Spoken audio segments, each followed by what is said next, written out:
welcome back to The Growth Show. I'm your host, Whitney, and today I'm going to be joined by my guest, Orly, who I'll introduce in a moment.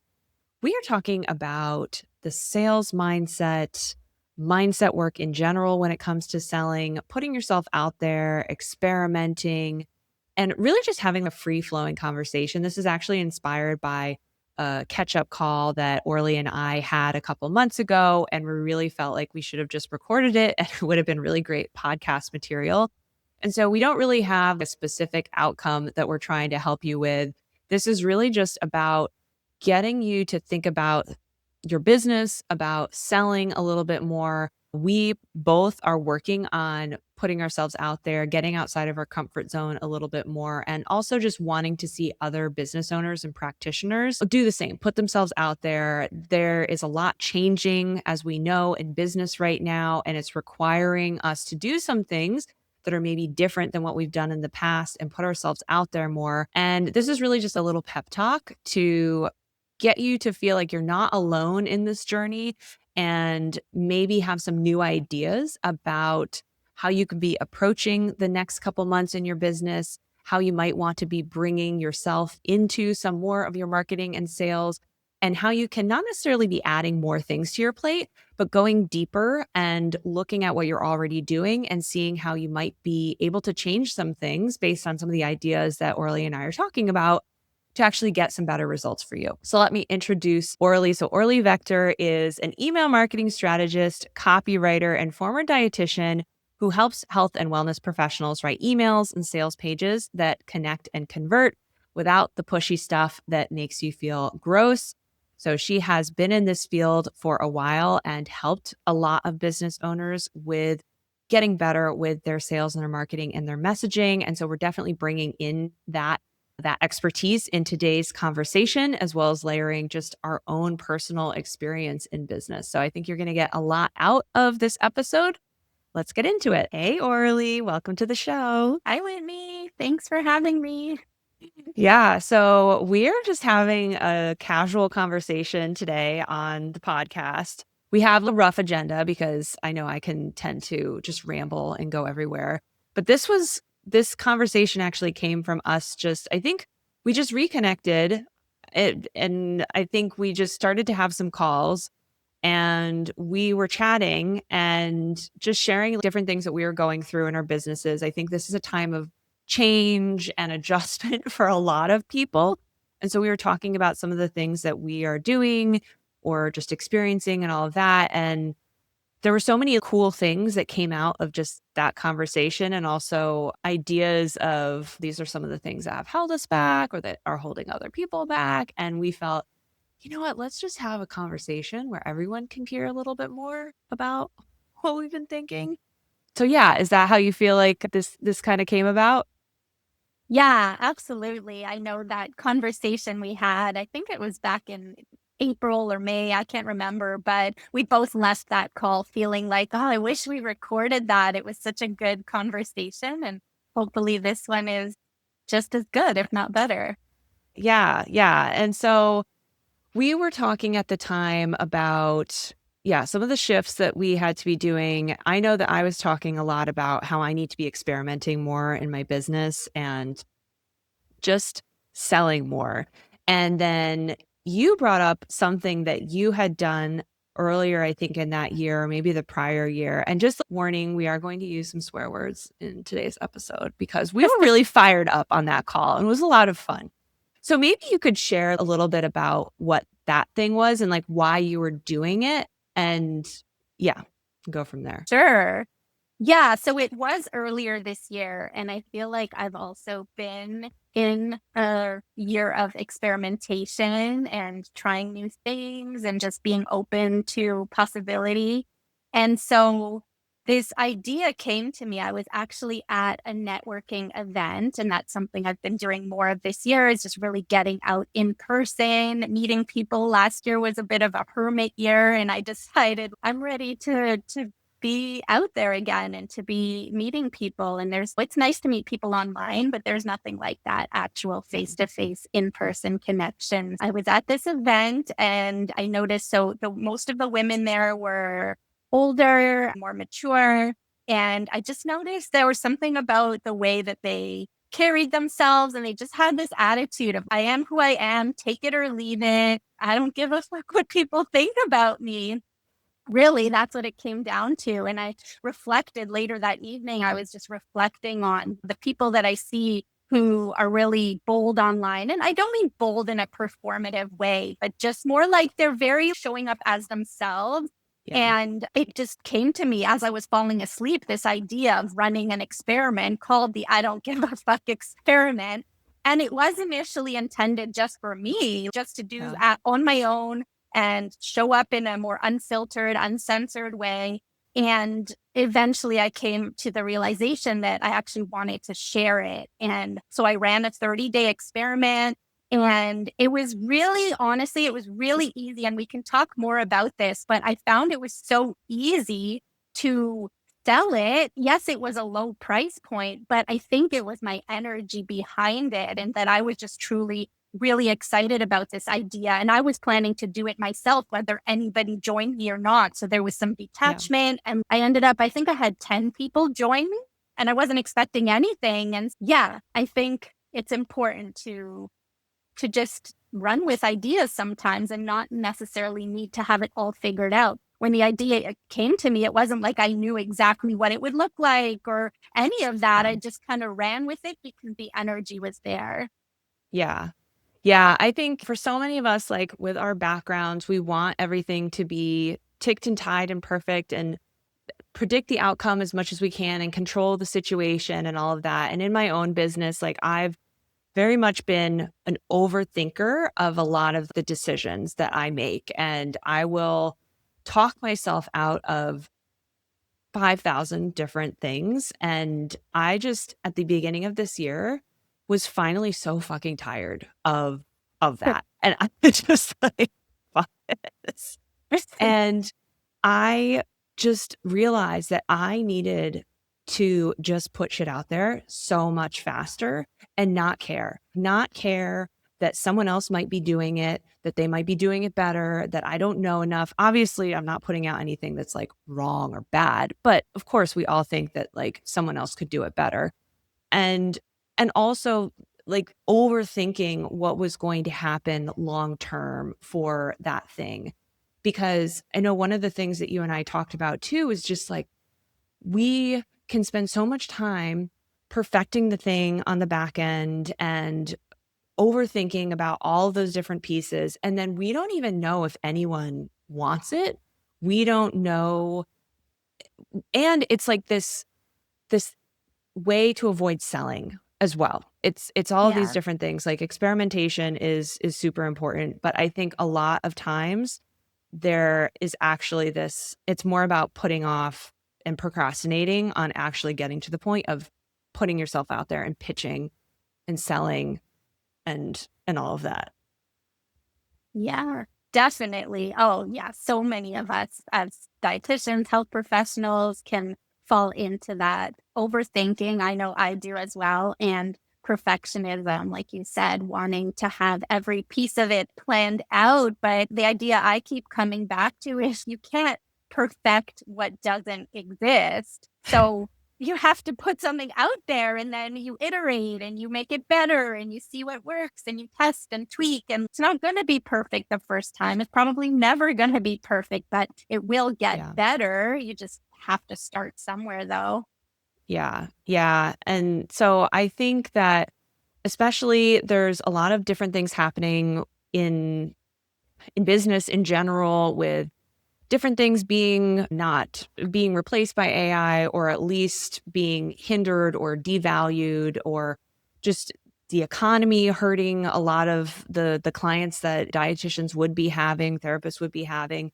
So there's just a lot of stuff going on, and I think it requires us to experiment a little bit more. And maybe it doesn't even mean creating a whole new offer, but experimenting with even like how you're presenting it to people or going and doing a new networking event, going and giving a talk somewhere and not overthinking it and not thinking, oh, this could go wrong or that could go wrong. It's you just, yeah, you need to not give a fuck a little bit more and just Yeah. put yourself out there. Exactly. It it's so important to have that experimental mindset, and it really just helps lower some of the pressure and the expectation of this needs to work, this has to work, and what does it mean about me if it doesn't work? That's a big one, right? It's more like, okay, I'm Yeah. testing this. I don't know what's going to happen. Maybe I won't even enjoy it. Maybe I will. Who knows? Yeah. Yeah. Yeah. You can't know. And I definitely I'm in a situation now where I've got some offers, and some of them I'm like, oh, okay, I don't really love how all of this is going. And I didn't really think about all of this, but I never would have even had that data if I had tried to overthink all of the different things. And now it gives me an opportunity to, like you said, perfect it, work on it, make it more streamlined, whatever. But it's also worth doing that for, because people have bought it. If you have these ideas, but then they don't ever come out there, then it's really not a good use of your time to keep working on something that you don't even know if anyone wants, or you haven't even tested, like, how to sell it to people. Yes. Exactly. You learn so much by the process of just trying and talking. Like you said, I think talking to people is a big one, and we often try to avoid that and hide behind the scenes and tweak things like the sales page or the website or the email, whatever it is, but you're going to get the best data by actually talking to real people and hearing Yeah. what it is. Maybe you don't need to completely revamp the offer. Maybe there's just a piece that's missing, or maybe it's the way you're talking about it and people aren't realizing what it really is. And when you explain it to them in person or over a call, then and the more you do that, the more your messaging becomes clear too, right? So I think that's another one with people try to perfect the words and the I help statement and all of it. But the way the way it becomes clear is just really by articulating it more. Yeah. Yeah, and getting it into contact with people, and then actually hearing what their thoughts are. Because, yeah, there's actually a lot of other ways to gather data about whether people are resonating with your services or not, besides just looking at, did it sell or not? One of the things that I do that is not my idea, but just something that I do is, and anyone who's on my email list knows, I will ask, why didn't you move forward with this thing that I shared with you? And people very helpfully respond and let me know. And that just can be so insightful to understand. And so there's so many different ways that you can be inviting more information from people. Yeah, offering a sales call. And yeah, I'm sure that none of us want to be on the phone all the time doing additional discovery calls, especially if it's an offer that you wanted it to be more passive or more streamlined, like a membership or a group program or something. And but you can get so much more information if you have those conversations. And yes, those sales conversations can be uncomfortable at times, and you're not going to know how to handle every question that comes up and all of that. But by doing it more, you then get the information, and then you can get better each time. Yeah, absolutely. Absolutely. It's so important. And like you said, eventually the offer, if you want it to be passive, can become passive. But what people don't realize when I've helped clients with webinar funnels and all of that, but it's never the first time you run a webinar. That's never like that's never a one and done type thing. You Yeah. often have to run it multiple times and tweak some of it, not overhaul the whole thing, but notice like which parts are working. How can we do this better? And look at the data, and then eventually you can get it to the place where it might be selling passively, but even still there's going to be changes you have to make moving forward. I think there's probably people who were selling things a few years ago and it was working really well, and now they're at a place where that offer is not selling the same way. So we always have to be evolving in business. Yeah. And one thing that you shared with me in our like voice notes yesterday was sometimes the problem is not the problem. And this idea too of, okay, you've run this webinar, you've run this little launch, and you think it didn't go well, or and you've worked with clients where they're maybe looking at it and thinking that they need to go and try this new marketing tactic then, or overhaul and do these big things, but actually it could be something else, and maybe it's something that's maybe not the sexy thing that needs to be changed. So I don't know if you want to expand on that at all.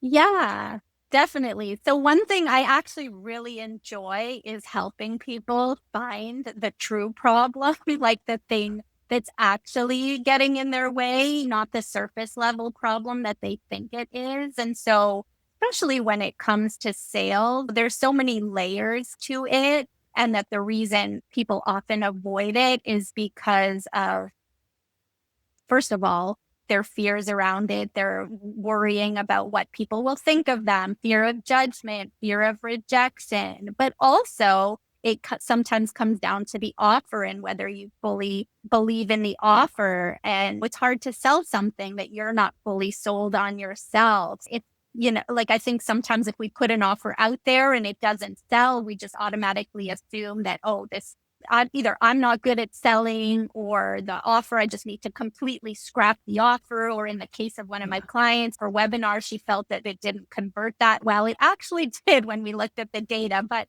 the funny thing is she thought that it didn't. So she thought that the next round we had to do a completely new webinar. But then the more I spoke to her and we always dig deeper, it became clear that she just actually held back from selling. Like the webinar turned into much more of teaching, which tends to be our default as health professionals. We really want to educate and teach. But so the webinar ended up being a lot more teaching and very little selling. So you have to sell. Of course it didn't convert, but again, it did actually convert despite her not selling. But that was the true problem. So then we have to look at, okay, what held you back from talking about Yeah. it? Why weren't you selling? What was in your way there? Yes, there's like the tactical component, but then there is also just being aware of what it is that's getting in your way in the first place. Whether, like I said, whether it's a fear of rejection, a fear of how people are going to perceive you. I don't want to come across salesy or sleazy or whatever, but you can't control what people think of you at the end of the day. Yeah. Yeah. And I think both of us have done a lot of work over the years to get as comfortable as we can with selling and sales and pitching and asking for people to join us in a program or an offer or service. But it's not like it happened overnight. And like I still remember to this day working on my first webinar with my coach and just crying. I was just on the phone with her crying because she was like, you need to make these slides, say these things. And I was like, that doesn't, I was saying, I don't want to be salesy. That feels just really uncomfortable. I don't want to do that. And now I see it so clearly that it's, yeah, but if you're not talking about how you can help people and you're not explaining if you're just having one slide and you're like, and so if you want help with this, I do this. Okay, thank you. Like that is not serving anyone. Definitely not serving you, but it's not giving anyone enough information to make a decision. But so I really like that you bring up the fact about like the mindset piece, because I'm sure for people listening, you saying she wasn't doing enough selling in the webinar, I bet some people had a reaction to hearing that and saying, I don't like selling in the webinar. Mhm. I wouldn't want to make a webinar that has selling in it, but you have to. Yes, you have to. There's no getting around it. But at the same time, it's like looking at how you can do it in a way that still feels good to you. And that selling isn't, I think people often think that selling is just the final, here, buy my thing, or here's how you can Yeah. purchase, go click this button and join my program. But that's really the very final stage. Selling happens long before that. And so are you giving, like you said, giving people enough information to make an informed decision and showing them how maybe they have certain thoughts that are getting in their way, certain beliefs that aren't true. For example, this one client that stands out is her audience often thinks that it's just genetics. Oh, I just have bad genes. Right? But that's not true. We know that, yes, genetics is a component, but there's so many lifestyle factors. Yeah. And we have to shift that belief. If somebody just believes I'm doomed because of bad genetics, they're never going to buy your program. But so Yeah. part of the job of the emails and the webinar and whatever is to shift that belief. So selling isn't just about asking people to buy, it's about making them more aware of their problem, what the true problem is, why the band-aid solutions they've tried haven't worked for them, and how Mhm. your approach is different. Yeah. Yeah. I think most, I've seen a lot of practitioners, they lean more onto the education side and not enough in that belief shifting and then guiding people towards this. If this is true for you, then this is something I can help you with and whatever. And I think it's just obviously it's a disservice to everyone and it's but like you were saying, you can find a way that feels authentic and integrity to you and you don't need to be like you gave an example the other day of on your intake form saying, "Are you ready to invest in your health?" and make them check a Mhm. box. If that doesn't feel if you're a coach, sometimes that's the kind of rah-rah attitude that you want. You want people that are like raring to go and all of that. So I'm not saying that that's a bad question to ask, but if for you, it doesn't feel aligned with how you interact with your clients and your brand and all of that, then you don't need to just put that question on there because some coach online told you that that's a question that you need to have on there. You can find other ways to do it. It's just I probably feel that there is this middle ground where there's going to be things that are going to make you feel uncomfortable. Some of them maybe you shouldn't do, but a lot of them you probably do need to do. You just need to find a way. You need to move yourself closer to the comfort level of those things and try them in a small way and keep working up to it versus saying that makes me feel uncomfortable. That's not right for me. Because there's a lot of things when it comes to running a business that are going to feel uncomfortable, especially when it Mhm. comes to marketing and sales. And actually, they are things that eventually you will feel comfortable doing the more you find your way to them. Exactly. It's, yes, there's definitely going to be a lot of things that feel uncomfortable. And I think it's, first of all, being aware of that, right? Because sometimes we avoid those tasks and we may not even be consciously aware. It just always falls to the bottom of the to-do list or you never Yeah. get around to it. And so it's worth asking, okay, why am I avoiding this? And even though I know it's important, and then exploring that further. Yeah. Yeah. Yeah. Because it's, Because none of the tactics, like I know there's a temptation, right? As well-educated people, health professionals, like we always want to jump to, but no, give me the strategy, give me the thing, give me the DM script and the sales call script and tell me what to do. But yeah. none of those are going to work for you if underneath it all is just like a true fear of something related to selling. There's a fear. So you're going to avoid it. You're going to do it, but it's not going to feel good. It's not going to work. And then you're going to search for the next tactic, but you'd be better served by spending time just like really. And nobody wants to do the mindset work. I know it's not like Yeah. it's not the sexy thing, but it is the thing under the thing that like without knowing what your true beliefs and thoughts around selling are, then you're just always going to avoid it or try to busy yourself with other tasks that aren't going to get you where you want to go. Yeah. Yeah, and I think that's a good point too. I think we can distract ourselves too with thinking like posting on social media, for example. It's like I don't like doing it, and so I'm really gonna work on doing more and putting myself out there and all of that. But I would say that's like asking you to do more.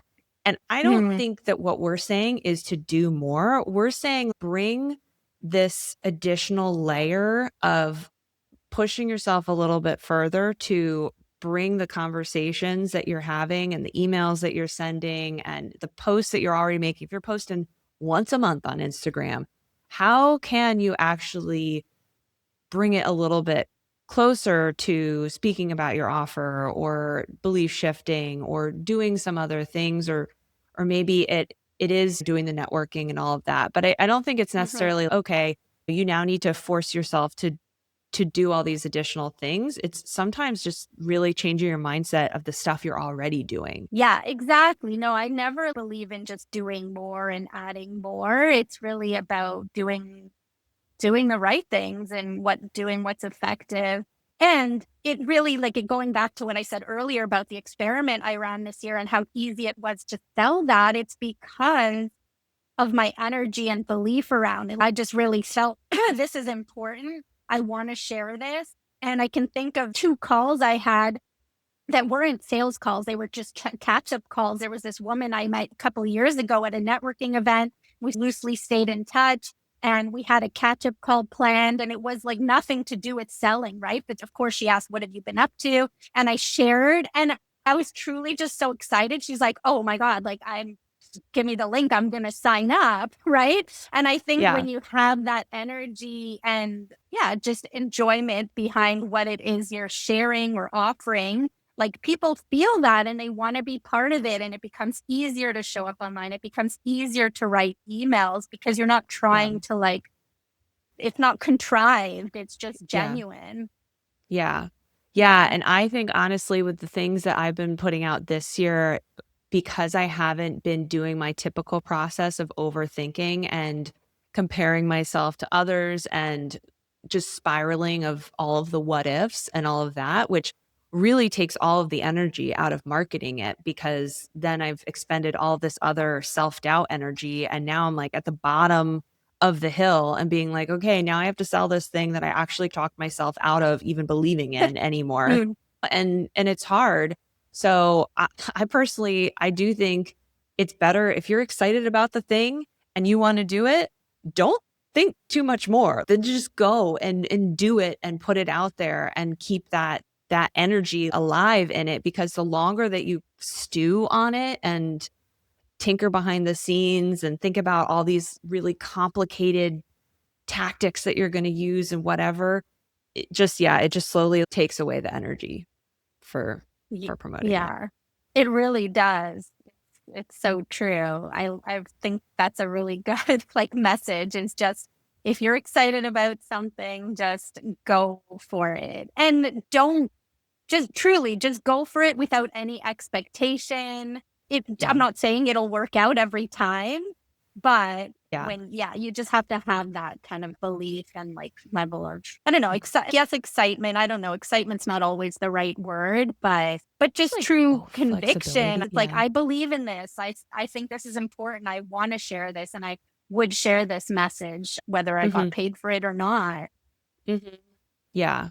Yeah. And then you just see what happens. And I think too, I found in my business, if I put too much behind something, I then expect to get that back.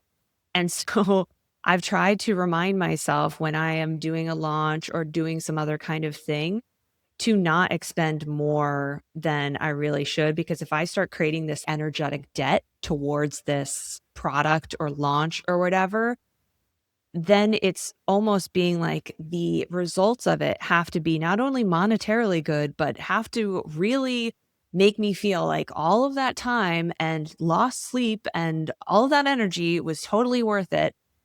And usually it's not, because we set expectations that are so freaking high, and it's really tough to overcome that debt. Because I know you and I were talking too on that prior call, just and so the thing that we'll share with people too is we came up with a new little challenge called sell your shit. And because we're like, you just need to put it out there and not spend so long overthinking it. And I have seen this, and it's something I'm really passionate about, is just so many people, I think, working behind the scenes so long on a product or an idea or a whatever, and not bringing it to the light of day. And I'm just like, I just want you to just try selling it, see if anyone buys it, and put it out there, and then you can learn from there. But you just you gotta put it out there, man. Yeah.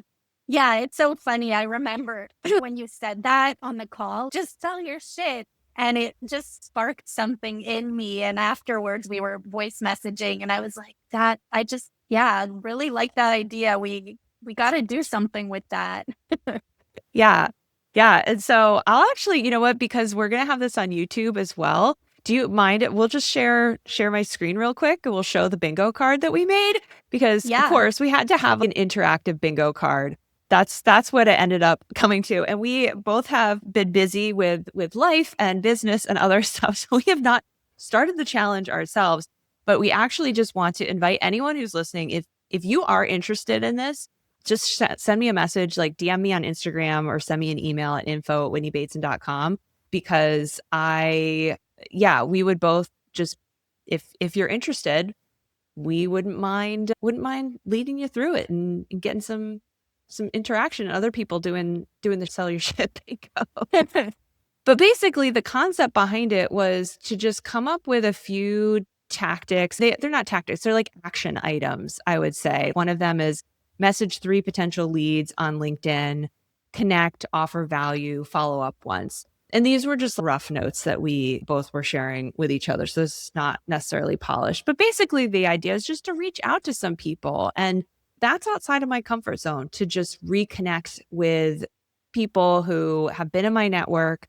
I don't really spend a lot of time on LinkedIn, but there's some people that are good that they're in my network. And I'm like, man, I should really reach out to them and just see how I can help or ask and learn a little bit more about them.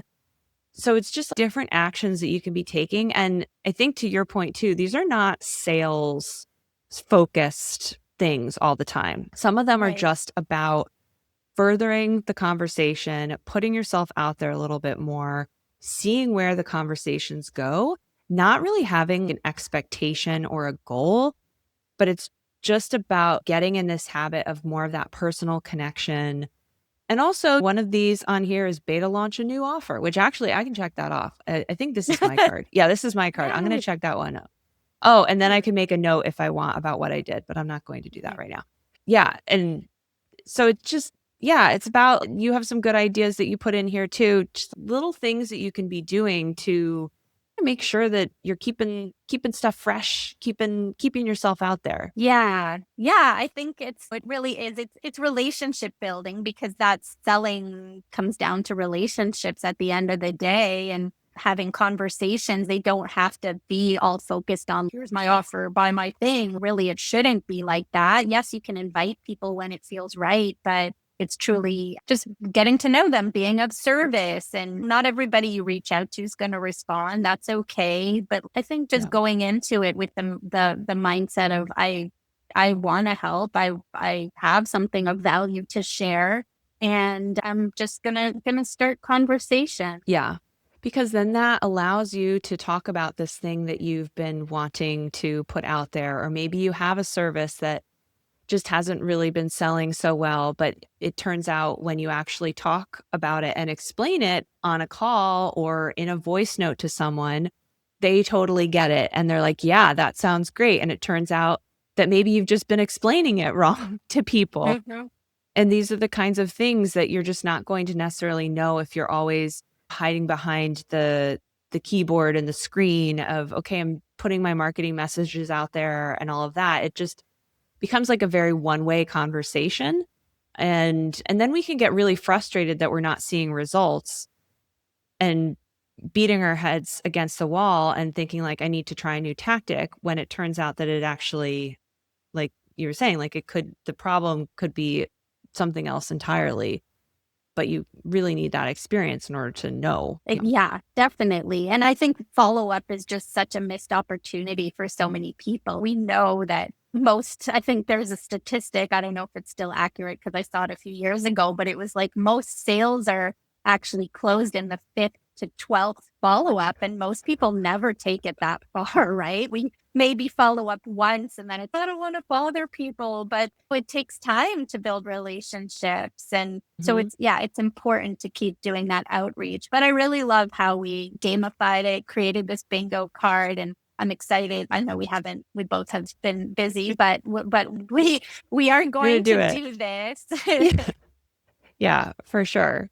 Yeah, and I'll read out a few more for people that aren't looking at this on YouTube. So, a few others: email long-term clients to thank them and offer a complimentary 30-minute check-in call. I think that's a really great one too. And it's you being generous with your time and actually hearing from your clients what's going on in their lives, what is really nagging at them, and just trying to be of service. That's the other thing. That at the end of the day, that is what sales is you're just trying to be of service and find out, is there a way for you to help someone, and find out what the needs of that person are. And so I think that that's a really cool one. And having a conversation, it's just so rich in information as opposed to sending a survey or something. Oh, yeah, Yeah. you could send a little email survey like, what's the biggest problem that you're facing? And yeah, you'll get some responses, but having 3 conversations also with people who have worked with you in the past, they're going to appreciate your time.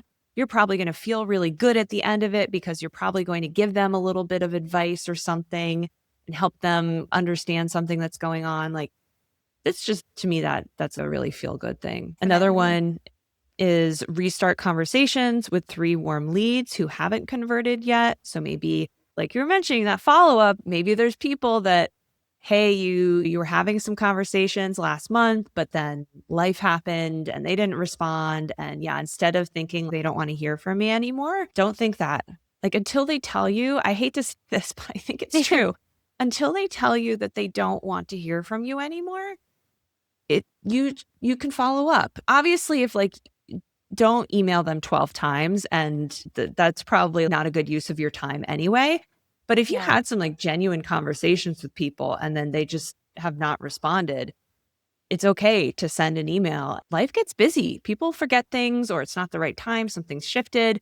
Even them telling you that, hey, actually something has changed and whatever, if you can get them to elaborate, that's helpful information too. Yeah, definitely, definitely. And that's yeah, I think that also is where it's helpful to just shift your mindset and stop making things everything mean something or taking it personally when you don't hear back from people. We tend to make up these stories in our minds about, oh, they hate me, they think I'm annoying. And it's like, really, they're not thinking about you. They're just Right. busy with their life. They probably forgot, and maybe they're just not yeah, there's so many possible reasons. I always say, you don't know, so why are you choosing the story that makes you feel so bad? Like, you get to choose the Yeah. story you believe, so why not choose the one that serves you and actually benefits you? That's such a good point. Yeah. 'Cause yeah, it is. You're just picking a story. Usually we tend towards the negative one because I guess we don't wanna feel good about ourselves. We love doing that. A few other ones on here: DM 5 people who have engaged with your content and start a real conversation. I think that that's a great one too. If you are active on social platforms and you have people that are actually out there following you, liking your stuff, commenting, start up a conversation and reach out to 3 potential referral sources or collaborators. So I think that's a great one too, knowing that it's not just about reaching out just directly to prospects, but actually building your network of referral partners and people who could be recommending you to others, or how you can be of service to those people. I think that's a great one. And I think something that people probably don't do enough of, because it is like that. We talked about this too, the relationships. And I've seen other people talking about, like, especially now with just so much of the tech happening and AI and just different automation with marketing and people questioning what's real and what's not, going back to some of the basics when it comes to marketing and sales, one of them being just relationship building, is just, there's not enough that can be said about it. And I think if you can create some systems around it, whether you want to build a little AI tool that helps you organize the conversations that you've been having and summarizes the notes and keeps track of the people you've reached out to and reminds you when you should reach out to them again. I actually think I would love to have something like that as just a way to keep yourself accountable to it. There's solutions if it's feeling clunky, but make it Yeah. easy for you to actually then do the real connection with people. Yep. Yeah, exactly. There is a tool, I forget, I'll let you know, and Somebody mentioned a Yeah. tool that's really helpful for that, like keeping track of conversations and when to follow up. But yeah, and I think you already mentioned it on the bingo card, but the voice notes, because those, like, especially now you said with the automations and many chat and like people don't know what's real or not. So I think voice notes are especially powerful because it's a human, a real person. Right. Exactly. And then a few others in here, attending a networking event and make 2 to 3 new connections. So I think that's also really great that there is an intention behind attending the networking event. And also it's small. It's not like find as many leads as possible. It's like just try and find 2 to 3 meaningful connections. Because also I know when I go to events, the follow-up is then the thing that is the most overwhelming for me. I always fail in the follow-up. I don't reach out to people, schedule a little follow-up coffee, chat over Zoom or something. So if you're keeping it small, then you can do it.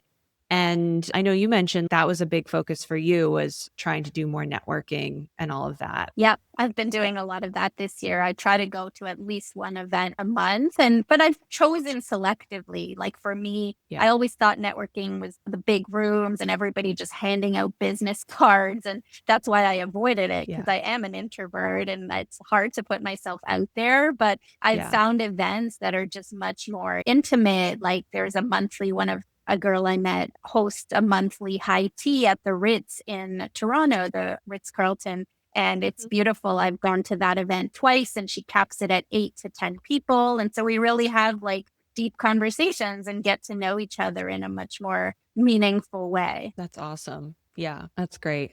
So yeah, there's definitely a lot of different ways that you can be putting yourself out there and like we said, selling your shit, but not in a way that is feeling like selling.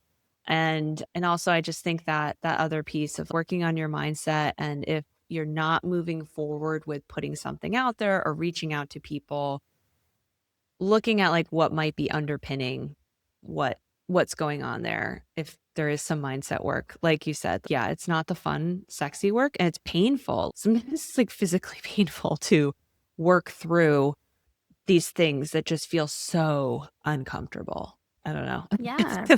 Oh yeah, no, definitely. It is uncomfortable work and it is the most important work.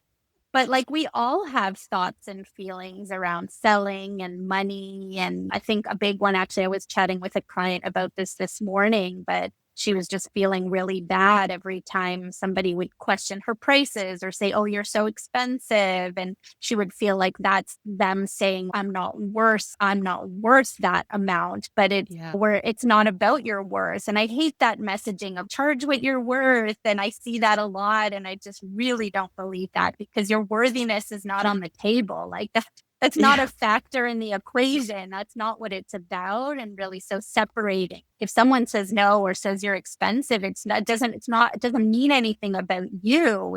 Like we can't, yeah, we really can't wrap up our worth and identity around like our prices and around our business. That's a dangerous place to be.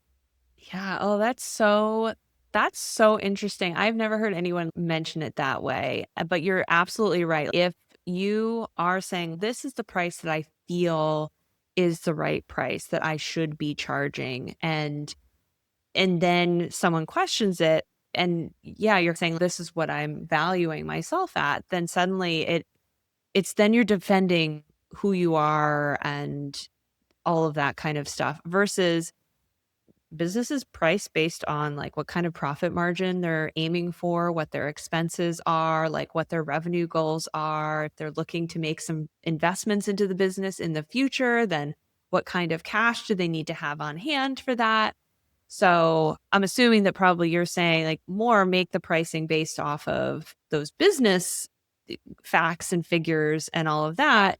And then it becomes defensible because it's just like this I arrived it's not about me, it's about a business and being able to run a business that is going to be able to serve my clients now and in the future. Yeah, exactly. Exactly. Pricing is whole other Yeah. conversation, but it's, yeah, when somebody doesn't want to or can't afford our prices, it's like doesn't mean anything about us or that we're not worth that or valuable enough. It Yeah. just is. Yeah. Yeah.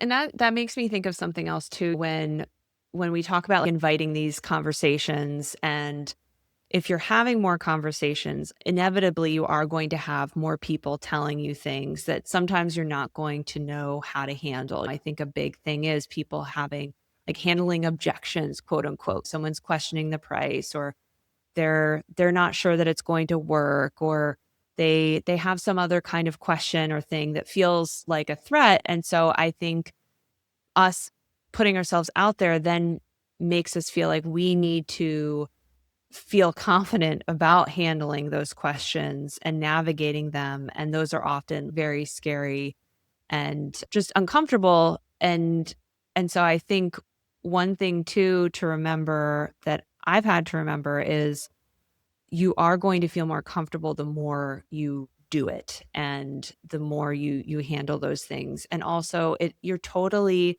fine to say thanks for the feedback. I'll definitely take that into consideration. Like not every time do you have to have the perfect response and the perfect follow-up to move into the next question or something like that. Sometimes it's just enough that you had a call and you invited the feedback, and that's enough. You did that.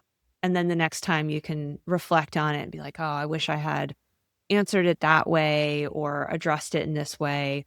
It's like, it's information for the future. It's okay. You're going to don't worry. You're going to have another opportunity. Of course. Yeah. And the more you do it, the better you get, and the more you know what kind of works for you.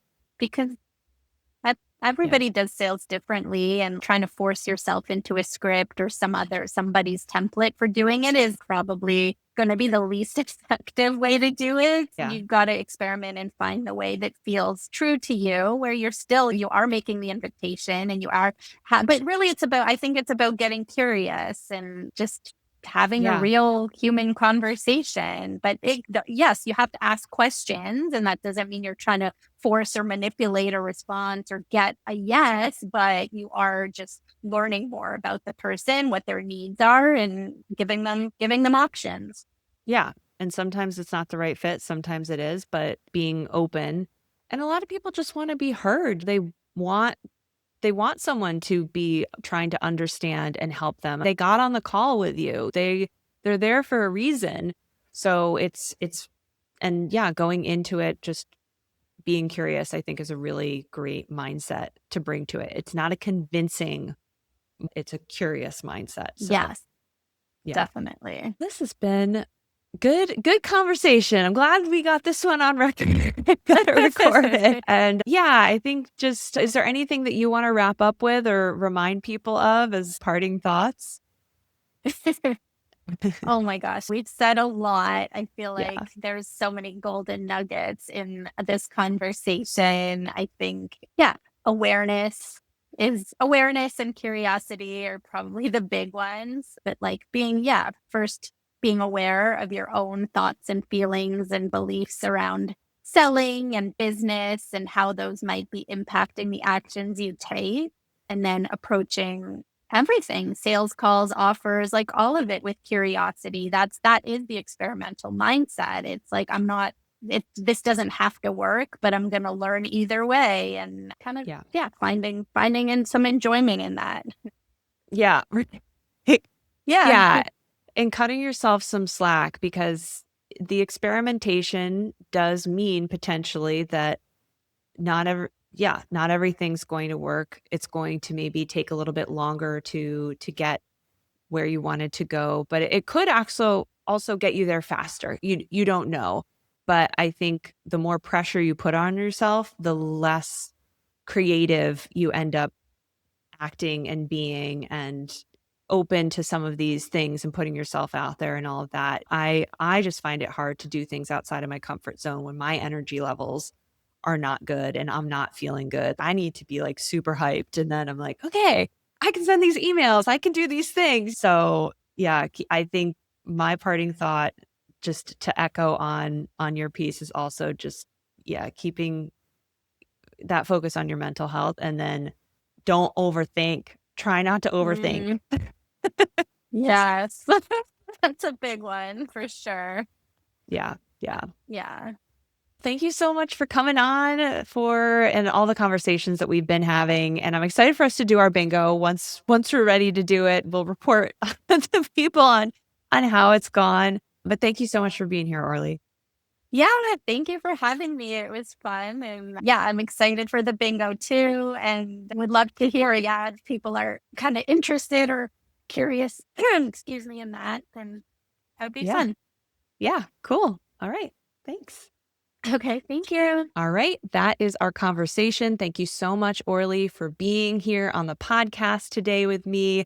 Just having this very open conversation about how we feel right now about what we're working on in our businesses, how we're putting ourselves out there, some of the things that we have worked through in our own businesses that have really helped us move forward, get out of our comfort zones. And I hope this inspired some of you to do the same. If this was an episode that really resonated with you, make sure that you share it with your friends and colleagues. Give us a rating or a review. That would mean a lot. And you can check out Orly with all of the links that are in the show notes. So connect with her as well. And remember, if the bingo that we talked about was something that you might be interested in, that is something that we're just putting out the feelers right now and seeing if anyone would want to join us in just a little challenge to put yourself out there a little bit more. If that was something that was interesting to you, then send me a DM on Instagram at Whitney Bateson, or just send me an email at info@whitneybateson.com. Again, no commitment. We're just seeing if anyone else wants to join us. And I'll leave it at that. I hope to see you on another episode of The Growth Show soon.